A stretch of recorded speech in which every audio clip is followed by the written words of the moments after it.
Sébastien Dastou qui est avec nous. Salut Sébastien. Bon matin. Yes, content de te voir ce matin parce que une séance, une séance qu'on appelle ordinaire là, de la ville d'Amos, une séance du conseil de ville.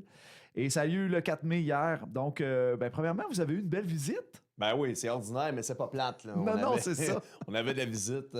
Le MRAR, qui est notre carrefour jeunesse, là, s'occupe, là, entre autres, des gens qui sont issus de l'immigration. Puis, il y a des citoyens qui sont à Amos qui sont des nouveaux arrivants. Bon, je vais dire depuis quelques années.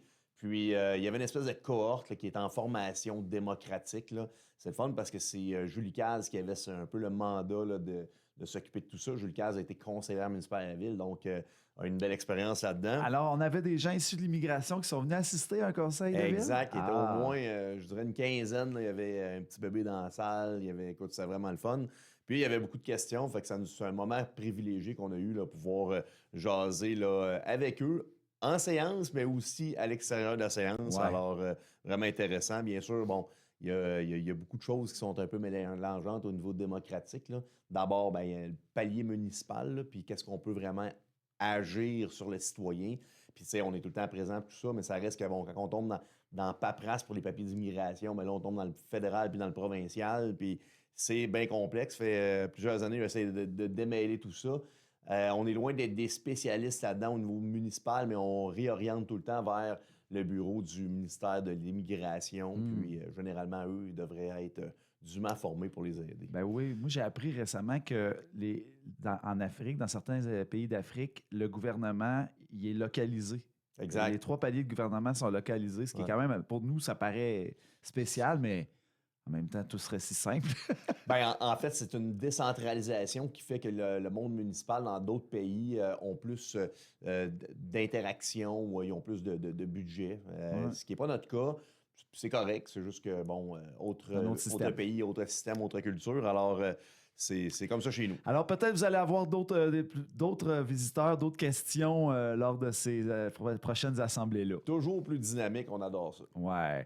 Alors, on a un beau projet là, de l'entreprise projet Fabi concernant construction de nouveaux bâtiments. Dans le fond, là, c'est Vétérinaire Pile-Poil là, qui est pignon sur rue au centre-ville.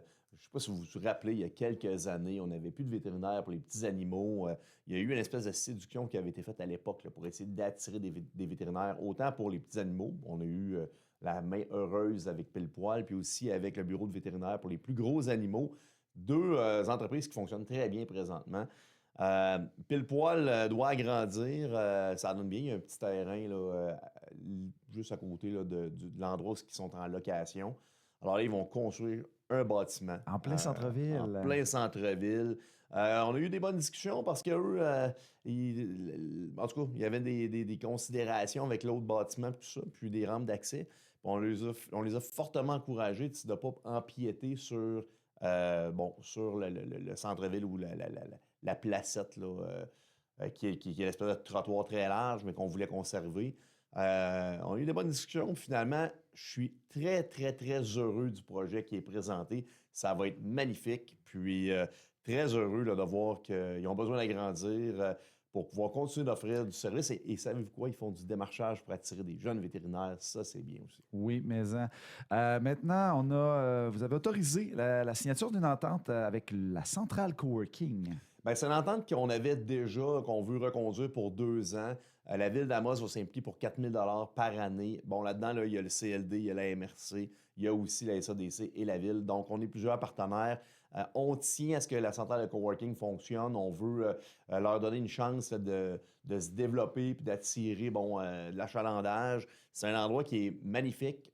C'est un endroit pour faire du maillage, rencontrer d'autres entrepreneurs, souvent des travailleurs autonomes.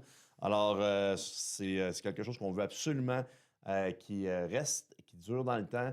Puis en même temps, on veut un petit coup de pouce. Oui, absolument. Maintenant, on a le contrat de béton et autres graviers. Là. Allons-y en vrac, là, juste pour vous dire, on a eu plusieurs soumissions. Là. Pour ce qui est de la fourniture de béton bitumineux, on a eu 2 soumissions, mais c'est Norascon qui était le plus bas soumissionnaire pour un montant de 424 000 On a le béton, béton de ciment, c'est l'acquisition de béton de ciment complètement. Là. Ça, c'est le béton Fortin qui va nous le fournir.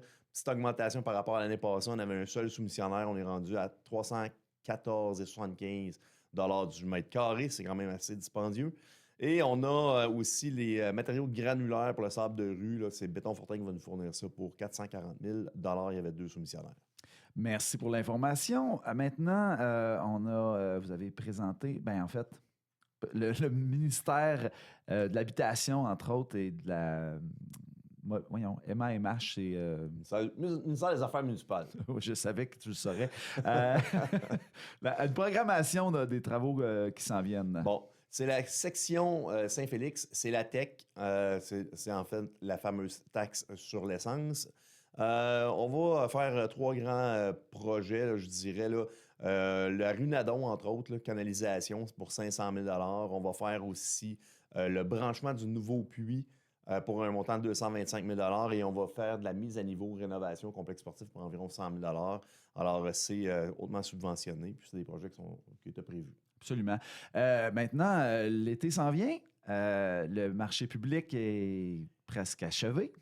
Et là, il y a un projet d'équiper, pas le marché public, mais la place publique. Là. On aime bien dire place publique parce que ça va être pour d'autres choses que juste le marché public. Mais parlons-en. Ouais. En fait, c'est vraiment un endroit fabuleux. Là. On est dans les... Je pense qu'il y avait une semaine ou 2 de retard, mais on s'attend là, d'être dans les délais. Je pense que le marché public va avoir le temps d'être peut-être 2 fois à la cathédrale avant de déménager. Il y aura une inauguration. Très hâte de voir la réponse des citoyens cet été, à quel point on va s'en servir. Mais ça va devenir un endroit fort là, au centre-ville pour la culture, pour faire des activités. Ça va être vraiment le fun. Et là, on a besoin d'un système de son. Alors, on dépose dans un fonds de la MRC d'Abitibi là, pour nous donner un coup de main là-dedans. Parfait. Maintenant, on a un nouveau chef de plateau au centre sportif. Ben oui, Luc Racicot. On a reçu 15 CV, 4 entrevues. C'est Luc qui va prendre le poste. Excellent, félicitations. On autorise aussi la signature là, pour l'utilisation temporaire du dépôt à neige pour le Cooptère Image. Oui, Cooptère, en fait, eux, ce qu'ils font, c'est de la formation pour des aéronefs là, téléportés, là, genre drones. Et il y avait besoin d'un espace là, aérien. Là, donc, la dompe à neige, l'été, pas tellement utilisée, on s'entend. Non, mais c'est créatif. Alors, on va leur autoriser là, pour la période estivale d'aller là. S'il n'y a pas de problème, ben, l'entente est simple. Puis sinon, ben, on pourra toujours revoir la possibilité de limiter les problématiques que ça pourrait générer. Mais à l'interne, on est convaincu que c'est un bel endroit. On est content qu'eux puissent donner de la formation. Là. Alors, ils donnent la formation à des manipulateurs de drones. Ben... Aéronef téléporté. OK. On peut-tu assister à ça? Très bonne question. Je pense pas que ça va devenir un spectacle. Là. OK, on va le savoir dans les prochaines semaines. On modifie les journées d'ouverture du bureau municipal à l'ancienne municipalité de Saint-Félix de Dalquier. Ouais, on s'est rendu compte là, en regardant l'usage public des lieux qu'on pouvait réduire à 2 jours par semaine. Ça va être le mardi et le jeudi, ouvert au public, aux citoyens. Ça ne veut pas dire qu'il n'y aura pas des employés un peu plus longtemps que ça dans la semaine. Ça reste qu'on essaie de recentrer un peu là, pour pouvoir mieux... être plus efficace, tout simplement. Absolument. Bon, maintenant, Sébastien, ça fait le tour de ce qui a été mis à l'ordre du jour hier. Ben oui. Et là, vous êtes bien occupé toujours comme représentant de la ville. C'est le Gala Élite en fin de semaine. Vous imaginez que vous y êtes encore une fois. La ville va être là. La ville va être là. D'ailleurs, on est dans nomination pour un prix. Ah oui? Alors, oui, la ville sera bien sûr là. Eh bien, fantastique. Donc, oui, j'aurai la chance d'animer ce gala. Alors, merci Sébastien Dastou d'avoir été là ce matin. Ça fait plaisir.